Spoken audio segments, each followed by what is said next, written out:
अस्सलाम वालेकुम, कैसे हैं आप लोग। उम्मीद करती हूँ खैरियत से होंगे। Welcome in life of courageous Kiran. और आज ये मेरा जो व्लॉग है ये काफ़ी चीज़ों का मिक्सचर है। और ये आज मुझे जाना है बच्चों की किताबें लेने, और यहाँ पर मैं खाना बना रही हूँ ताकि वापस आके परेशानी नहीं हो, क्योंकि हस्बैंड जा चुके हैं ऑफ़िस और बच्चों का स्कूल स्टार्ट हो गया है। मैंने आपको पिछले व्लॉग्स में दिखाया था एडमिशन फॉर्म वगैरह का, और साथ साथ घर की शिफ्टिंग का भी मामला चल रहा है। और डेली ही तकरीबन मैं घर के किसी न किसी काम से निकल रही होती हूँ, तो इसी वजह से काफ़ी दिनों से व्लॉग नहीं बनाया था। तो मैंने सोचा क्यों ना आज का बना दूँ। और आज ये मैं तैयारी कर रही हूँ खाना बनाने की, और प्याज वगैरह भून ली थी और टमाटर भी काट लिए थे। तो ये मेरे बच्चों को बहुत अच्छी लगती है भिंडी, मेरे हस्बैंड को, मेरे बच्चों को, सबको बहुत अच्छी लगती है। और इसमें एक छोटी सी टिप भी है आप लोगों के लिए, तो वो भी साथ साथ शेयर करूँगी। और मरियम मुसलसल मुझे तंग कर रही है, जैसा कि होता है नॉर्मली। तो ये मैंने यहाँ पे बता देती हूँ इसमें क्या क्या मैंने किया है। ये गोल्डन की थी मैंने प्याज, तकरीबन 2 प्याज़ें ली थी मीडियम साइज़ की, और इसमें टमाटर डाल दिए थे, नमक मिर्ची हल्दी और ज़ीरा नॉर्मली अपने टेस्ट के मुताबिक मैंने डाला है। और इसको भूनूँगी भून कर मैं इसको अच्छी तरीके से खूब भूनूँगी, इतना भूनूँगी कि टमाटर जो ये हैं ये छोटे छोटे, बिल्कुल छोटे छोटे कर दूँगी अपने इस स्पून से, जो ये मेरा स्पून है खाना बनाने का, इससे। और उसके बाद इसमें मैं डाल दूँगी भिंडी मैंने काट के पहले से ही रख ली है, मैं दिखाती हूँ आपको। और इस नॉर्मली हम जब भिंडी बना रहे होते हैं तो भिंडी जो है ना वो काली हो जाती है। तो यहाँ पर मैं एक टिप यूज़ करूँगी, और एक टिप कह लें या ट्रिक कह लें, तो वो मैं आपसे ज़रूर शेयर करूँगी। ये मेरी एक हैं जानने वाली, उन्होंने बताया था। और कहते हैं ना कि ये नहीं देखना चाहिए क्या कह रहा है कोई, यानी कि ये नहीं देखना चाहिए कि कौन कह रहा है, बल्कि ये देखना चाहिए क्या कह रहा है। तो ये तूबा साहिबा लगी हुई है मेरे साथ, और हमने भिंडियाँ हरी भरी सी हैं, इनको हमने पहले ही काट लिया था, और तूबा अपनी आवाज़ें निकाल के डरा रही है। और साथ साथ ये भिंडियाँ मैंने पहले ही काट के साफ़ सुथरे करके धो के रख ली थी। और अब ये इसी तरह से जब ये पकेंगी ना, तब भी ऐसे ही देख लें कितनी कलरफुल सी हो रही हैं, हरी भरी सी हो रही हैं। और ये जब डालूँगी ना तब भी ये ऐसी ही रहेंगी। ये देखें मैंने डाल दिया है इस सालन में। अब यानी कि जो मैंने वो बनाया था ना एक, यानी कि टमाटर और प्याज वगैरह का जो पेस्ट सा बना लिया था मैंने मसाला भून कर, वो उसमें मैंने ये डाल दिए। अब जब डाल रही हो ना, ये देखिए साथ में मेरे मरियम भी मेरे मुँह से चिपटी हुई है और तंग कर रही है मुसलसल मुझे। तो ऐसे गोद उठा लो, किचन में आई हुई है, तो मैंने इसका क्लिप भी ले लिया है। तो यहाँ पर ये बता रही थी कि ये भिंडी इसी तरह हरी भरी किस तरह रह सकती है। तो ये जब मैंने भिंडी डाली है, और डालने के बाद मैं इसमें थोड़ा सा पानी ऐड करूँगी। ये मैंने बताया ना कि मुझे एक हमारी जाने वाली ने बताया, और ये बड़ा ज़बरदस्त नुस्खा है। और यकीन करें इससे इसका जो भिंडी का जो यानी पानी डालेंगे ना, तो अब ये ऐसे ही रहेंगी इसी तरह से। तो वह थोड़ा सा खेल कर रही है।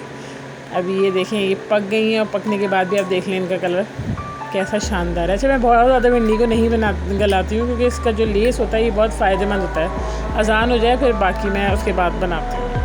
तो ये देख लीजिए भिंडियाँ मेरी तैयार हो गई हैं, और अज़ान भी हो चुकी है। और ये लेस जो है ये मैंने इसमें इसी तरह मैं बनाती हूँ, इसको लेस पूरा नहीं ख़त्म करती। और हरी मिर्ची मैंने इसमें डाल दी हैं, थोड़ा सा मज़े का चटपटी सी होती हैं, मुझे बड़े मज़े की लगती हैं। और ये हमारे घर में सबको पसंद है, आप चाहे इसे पराठे से खाएँ या वैसे खाएँ, ये बड़ी मज़ेदार होती हैं। अच्छा, इसके साथ साथ आपको एक चीज़ और बता दूं कि ये भिंडियाँ मैंने शाम के लिए बनाई हैं, अभी के लिए नहीं बनाई हैं, क्योंकि मुझे जाना है और ज़ाहिर है मैं वापस आऊँगी तो लाजमी थकी हुई होंगी। तो इस वजह से अब देख लें कितना प्यारा सा कलर आया है इसका पानी डालने की वजह से। और ये मैं नीचे आ चुकी हूँ बच्चों के साथ, और मैंने आपको दिखाया था कि एक दफ़ा कि कहा था आपको कि मैं ये आपको अपना दिखाऊंगी नीचे का हिस्सा, कि इन्होंने कैसे इसको सजाया हुआ है, अच्छा बनाया हुआ है। और अब हम लोग जा रहे हैं उर्दू बाज़ार की तरफ, जो मेरी अम्मी के घर के करीब है। तो रास्ते में कुछ चीज़ें बतानी हैं आपको। ये वही रास्ता तो वही है सराब रोड के एधी होम और सराब रोड की तरफ से होते हुए जा रहे होते हैं।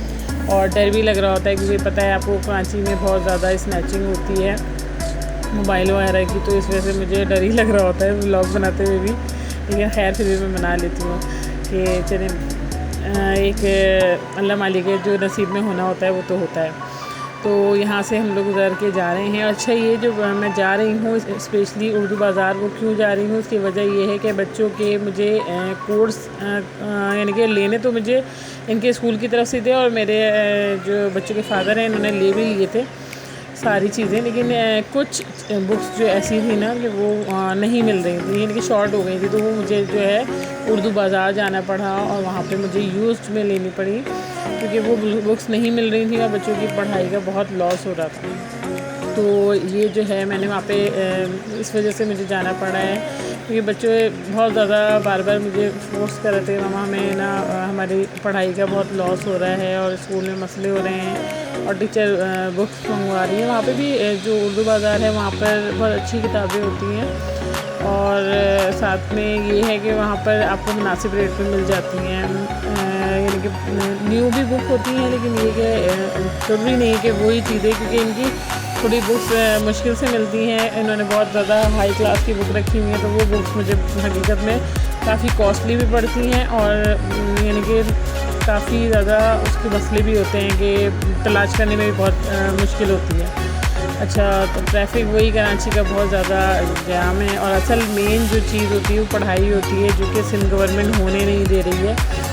कंटिन्यूसली वो बार बार लॉकडाउन की सिचुएशन क्रिएट करते हैं, और बच्चों की पढ़ाई का बहुत ज़्यादा लॉस हो रहा है। मेरे हस्बैंड चूँकि पंजाब से बिलोंग करते हैं, तो वो अक्सर यही कहते हैं कि सिंध की पढ़ाई का बहुत बुरा हाल हुआ है, यहाँ पर कोई पूछने वाला नहीं है, कोई देखने वाला नहीं है।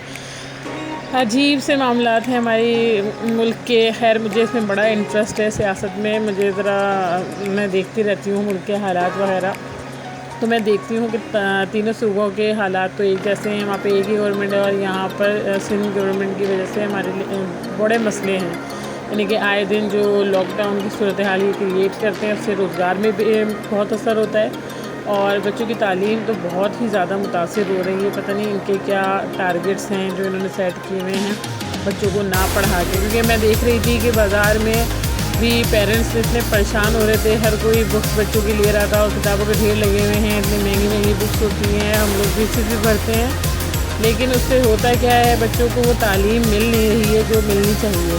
अब लास्ट ईयर जो बुक्स वगैरह ली थी और उससे पहले जो ली थी वो सब वेस्ट ही होके गई हैं, क्योंकि उस तरह से पढ़ाई ऑनलाइन हो नहीं पाती है जिस तरह के एक नॉर्मल क्लास में जाके हो रही होती है। लेकिन कोई पूछने वाला ही नहीं है, यहाँ पर अल्लाह ताला ही बेहतर करने वाला है। आने वाले हालात जो हैं मुल्क के, अगर किसी कौम को तबाह करना होना तो आप उसकी तालीम का मेयार बिल्कुल ज़ीरो कर दें, तो वो तबाही हो जाएगी। और हमारे जो नौजवान नस्ल है उनको आप देख लें कि किस तरीके से उनको शौक़ है, यानी कोई वही नहीं है। और मैं समझती हूँ कि तालीम जो है ये जो है इंतहाई ज़रूरी है।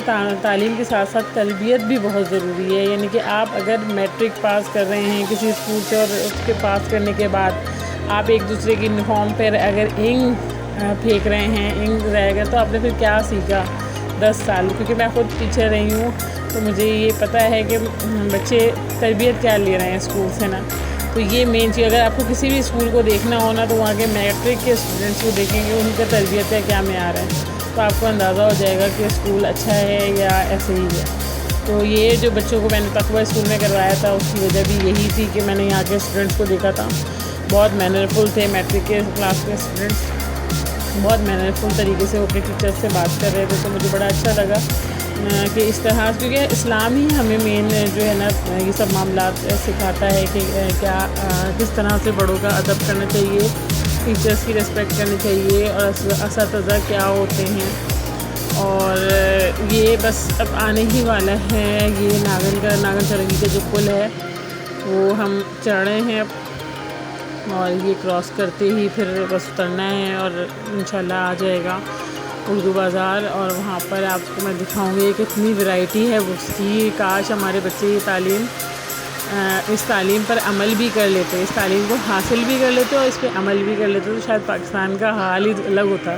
खैर, हर हाल में अल्लाह ताला का शुक्र अदा करना चाहिए, इंशाल्लाह अच्छे की उम्मीद रखनी चाहिए, होगा ज़रूर, इंशाल्लाह अच्छा ज़रूर होगा पाकिस्तान के लिए भी और हमारे आने वाली नस्ल के लिए भी।